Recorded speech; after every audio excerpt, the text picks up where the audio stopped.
యాక్చువల్‌గా mostly every year మా cousins అందరూ మేమందరం గెట్ టుగెదర్స్ అవన్నీ ఉంటుండే. And we have a old guest house ఇక్కడ ఉంది. దాంట్లో అంటే సరిపోనట్టు అలా ఉండేవాళ్ళము. సో ఐ థాట్ నేను వేరే చోటికి వెళ్ళినప్పుడు చూసినప్పుడు అనిపించింది ఇట్లా ఒక 2-3 రూమ్స్ అట్లాగా కట్టుకొని కజిన్స్ మీట్ అవ్వడానికి, ఫ్రెండ్స్ మీట్ అవ్వడానికి, కొంచెం టైం స్పెండ్ చేయడానికి, స్విమ్మింగ్ పూల్, లాన్ అవన్నీ ఉంటే బాగుంటుంది అనే సింపుల్ కాన్సెప్ట్తో స్టార్ట్ చేసాము.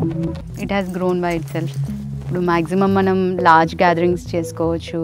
We can go for destination weddings and all that also.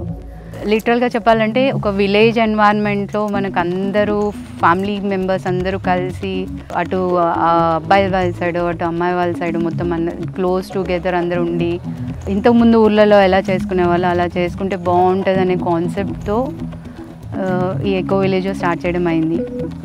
So it's mostly for this village అట్మాస్ఫియర్లో మ్యారేజ్ చేసుకుంటే ఎలా ఉంటుంది ఆ సీన్ క్రియేట్ చేయడానికి చేసింది.